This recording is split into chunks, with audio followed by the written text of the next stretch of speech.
Hello, friends, and welcome to Adventures in Pixie Land. My name's Amy. I'm an ordained minister, and we are in Bible study.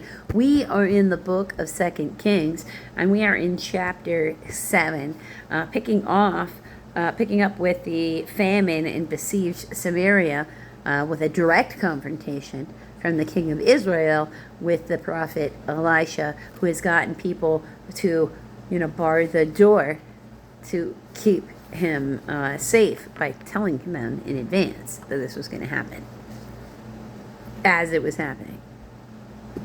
Elisha said, "Hear the word of the Lord. This is what the Lord says. About this time tomorrow, a seah, it's S-E-A-H, that is probably about 7 quarts or 7.3 liters of flour, will sell for a shekel." That is about 2/5 of an ounce, or about 1 gram.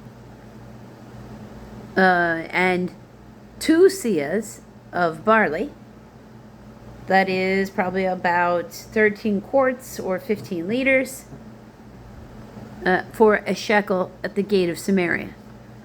The officer on whose arm the king was leaning said to the man of God, "Look, even if the Lord should open the floodgates of the heavens, could this happen?" Even if the Lord should open the floodgates of the heavens, could this happen? All right, let's make sure I got the context right. "You will see it with your own eyes," answered Elisha, "but you will not eat any of it." The siege lifted. Now there were 4 men with leprosy. Hebrew word used for various skin diseases, not necessarily actually leprosy, at the entrance of the city gate. They said to each other, "Why stay here until we die?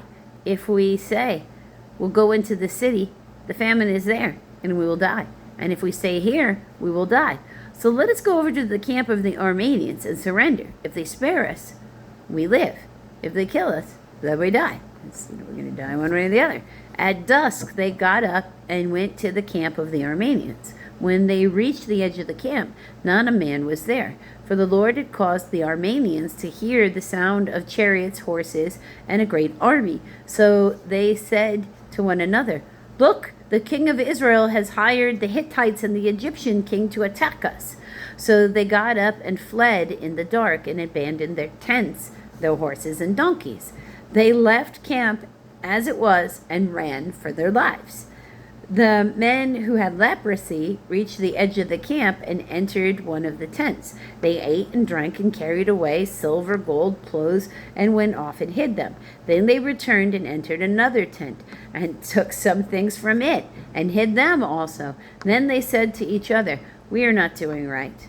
This is a day of good news, and we are keeping it to ourselves. If we wait until daylight, punishment will overtake us. Let's go at once and report this to the royal palace."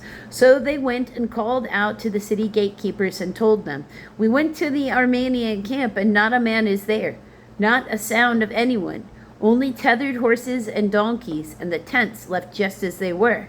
The gatekeepers shouted the news, and it was reported within the palace.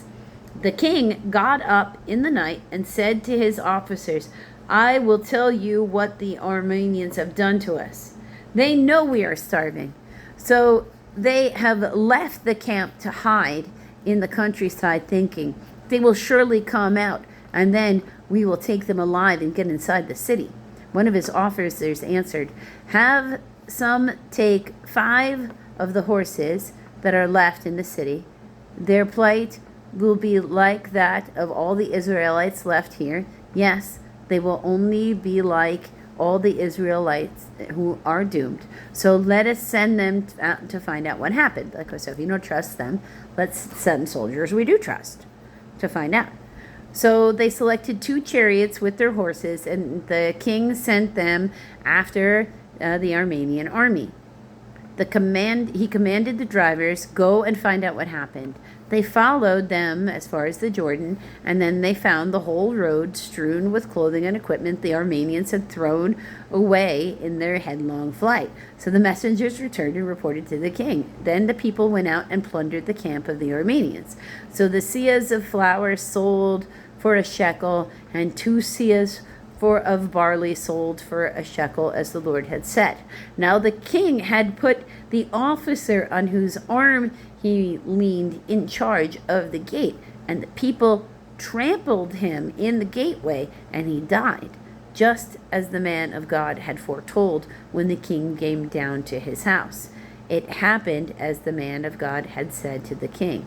About this time tomorrow, a seah of flour will sell for a shekel, and 2 seahs of barley for a shekel at the gate of Samaria.